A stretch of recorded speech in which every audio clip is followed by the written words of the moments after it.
ଦୌଡ଼ ପ୍ରତିଯୋଗିତା। ଦିନକର କଥା, ଗୋଟିଏ ଜଙ୍ଗଲରେ ଠେକୁଆ ଓ କଇଁଛ ସାଙ୍ଗ ହୋଇ ରହୁଥିଲେ। ସେମାନେ ଦୁହେଁ ଭଲ ବନ୍ଧୁ ମଧ୍ୟ ଥିଲେ। ଦିନେ ଠେକୁଆ ଜୋରରେ ଡିଆଁ ଡେଇଁ କରି ଖେଳୁଥିଲା ଆଉ କଇଁଛଟି ଧୀରେ ଧୀରେ ଚାଲୁଥିଲା। ଏହି ସବୁ ଦୃଶ୍ୟକୁ ପାଖରେ ଥାଇ ଗୋଟିଏ ଚଢ଼େଇ ମଧ୍ୟ ଦେଖୁଥିଲା। ଚଢ଼େଇଟି ଗଛ ଉପରୁ ପଚାରିଲା, ଆରେ ବା, ତମମାନେ ଏଠି ଖେଳୁଛ? ଏତିକି ବେଳେ ଠେକୁଆ କହିଲା, ନା ନା, ମୁଁ ତ କଇଁଛକୁ ଦେଖି ହସୁଛି। ଦେଖ ନା, ସେ କେତେ ଧୀରେ ଧୀରେ ଚାଲୁଛି।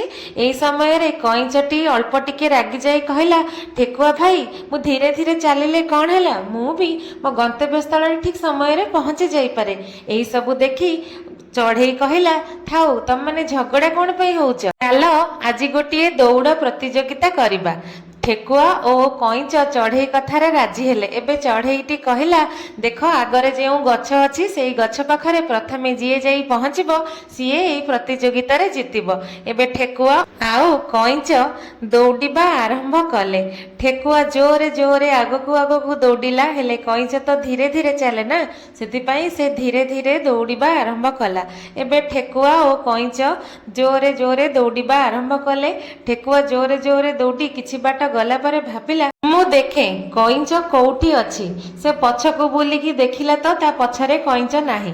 ଠେକୁଆ ମନେ ମନେ ବହୁତ ଖୁସି ହେଲା ଓ ଭାବିଲା, ମୁଁ ଯାଉଛି ଏଇ ଗଛ ମୂଳରେ ଟିକେ ବସି ପଡ଼ିବି। ଏତିକି ଭାବି ଠେକୁଆଟି ଯାଇ ଗଛ ମୂଳରେ ବସିଲା ଓ ଭାବିଲା, ଏଇ ଦୌଡ଼ ପ୍ରତିଯୋଗିତାରେ ମୁଁ ହିଁ ଜିତିବି। ଏତିକି ଭାବୁ ଭାବୁ ଠେକୁଆକୁ ନିଦ ଲାଗିଗଲା।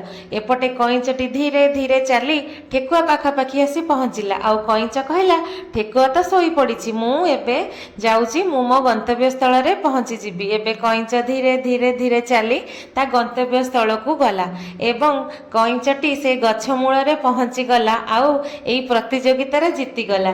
ଏହି ସମୟରେ ଚଢ଼େଇଟି ଜୋରେ ଚିତ୍କାର କରି କହିଲା, ଠେକୁଆ, ଠେକୁଆ, କଇଁଛ ତ ଜିତିଗଲା। ଠେକୁଆ ଧଡ଼ପଡ଼ ହେଇ ଦୌଡ଼ି ଆସି ଦେଖେ ତ କଇଁଛ ଜିତି ସାରିଛି। ଠେକୁଆ ଲଜ୍ଜିତ ହେଲା ଆଉ କଇଁଛକୁ କ୍ଷମା ମଧ୍ୟ ମାଗିଲା। କଇଁଛ ଧୀରେ ଧୀରେ ଚାଲିଲେ କ'ଣ ହେଲା? ସେ ହିଁ ଜିତିଲା, କାରଣ ଧୀର ପାଣି ପଥର କାଟେ। ଆଜିର ଶିକ୍ଷା, ଆମେ କେବେ କାହାକୁ ଛୋଟ ବୋଲି ଭାବିବା ନାହିଁ, ଜମା ବି ଅଳସୁଆ ହେବା ନାହିଁ।